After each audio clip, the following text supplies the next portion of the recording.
Hey guys, we should talk about some of these money lessons that, in my opinion, you really should know, right? You need to know these things because it takes a lot of time and discipline to become money smart. It doesn't happen overnight. Some people go through life never saving and they always live paycheck to paycheck.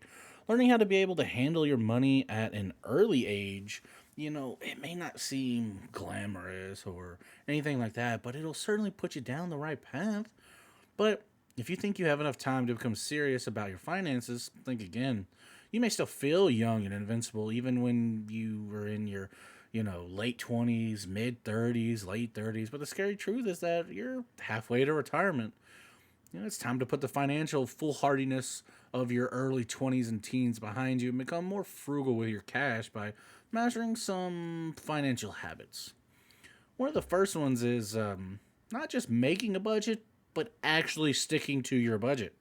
Most early 20-year-olds, they played around with the idea of a budget. They've used a budgeting app, and they might even have read like an article or a blog post or, a tweet or an Instagram reel about the importance of creating a budget. However, very few of them actually stick to that budget or any budget at all. Once you turn 30 and get into your 30s, honestly, by that time it's time to ditch all the wishy-washy process of budgeting, and you really need to start allocating where every dollar you earn goes. Now, this is going to mean if you only want to spend $15 a week on coffee, you'll have to cut yourself off after your third latte for the week. The overall point of budgeting is to know where your money goes in order to make sound decisions.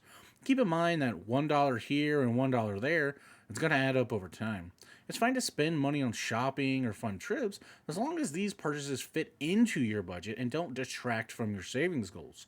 Knowing your spending habits will help you discover where you can cut expenses and how you can save more money for, your retirement or a money market account or something like that. As a free tip, as I feel like something that might help you, right, to set up and stick into a budget, you need to document it all. Write it all down, right? Write it all down, where and how much you spend. I always find it better, to write down so you can actually see where your money goes and how much, right? Now, this might require you to keep some of your receipts and cross check everything, if you've got a checking account and stuff like that. But over time, you'll end up doing away with all the frivolous spur of the moment purchases and you'll really be able to keep yourself in line. So the second thing is going to be stop spending your entire paycheck. The wealthiest individuals in the world didn't go where they are today by spending their entire paycheck every single time they got one. In fact, a lot of self-made millionaires spend their income very modestly, right? Now, there's a book by Thomas J. Stanley. It's called The Millionaire Next Door. And they found in the book that the majority of self made millionaires drove used cars and lived in average price housing. Right? He also found that those who drove expensive cars and wore expensive clothing were actually drowning in debt. The reality was that their pricey lifestyles could not keep up with their paychecks. Start by living off of about 85 or 90% of your income and save the other 10 to 15%. Having that money automatically deducted from your paycheck and put into a savings account or a retirement account ensures that you're not going to miss it.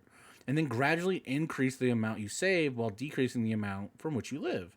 Ideally, you want to learn to live off about 60 to 70% of your paycheck while saving the other 20, 30%, right?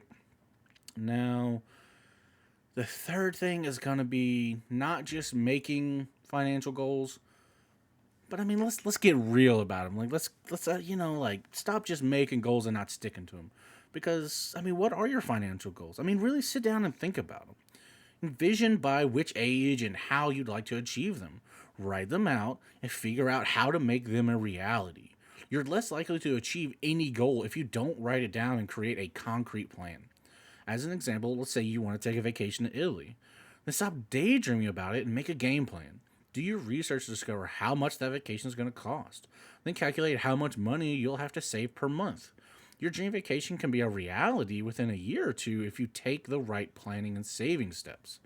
The same is true for any other lofty financial goals, like paying off your debt or maybe something more long term about you want to buy a home.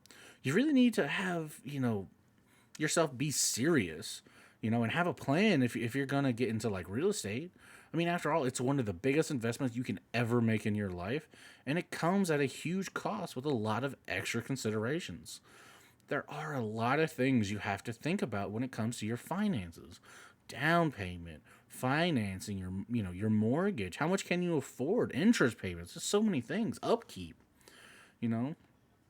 And this is going to lead us into our fourth thing, is you need to educate yourself about, just so many other things. Specifically, I want to talk about, though, is a lot of people have student loans. Because an undeniable reality for millennials is that many of them are focused, on navigating student loan repayments. There's a 2016 study that was conducted by Citizens Bank, and they found that more than half of the borrowers don't fully grasp the process of how student loans work, making the path, from debt seem, far fetched. 6 out of 10 millennials reported underestimating monthly payments, while 44% of all borrowers haven't made any payments since the pandemic back in 2020. Now, since the recession, rates have been historically low, alleviating some pressure from crushing student loan debt. But nonetheless, vigilance and keeping a watchful eye on how much interest will compound on your loans needs to be a top priority. With that in mind, the next thing is going to be figuring out your debt. Like, what kind of situation you're in. I mean, many individuals become complacent about their debt once they get into their, mid 30s. For those with student loans and mortgages, credit card debt, auto loans, repaying debt has become just another way of life. It's just something else you do. You may even view debt as normal. The truth is that you don't need to live your whole life paying off debt. Assess how much debt you have outside of your mortgage and create a budget that helps you avoid gaining any more debt. There's a bunch of methods to eliminating debt. The snowball effect is popular for keeping individuals motivated. You write down all your debts from smallest to largest, regardless of the interest rate, and you pay the minimum payment for all your debts, except for the smallest one. For the smallest debt, you want to throw as much money as you can at it each month. The goal is to get that small debt paid off within a few months and then move on to the next one. Paying off your debts will have a significant impact on your finances. You'll have more breathing room in your budget, and you'll have more money freed up for savings and hitting those financial goals we talked about earlier. One important thing to point out, though, is, pay down your debt, but don't get yourself back in over your head. It can be very tempting to see low balances on your credit cards and think, it's okay to go ahead and start spending again. That's only going to put you back in a rut. Control yourself and keep your credit card uses to a minimum. You may want to consider lowering your credit limits or canceling cards you may not necessarily need over time. Anything to help you keep yourself above water.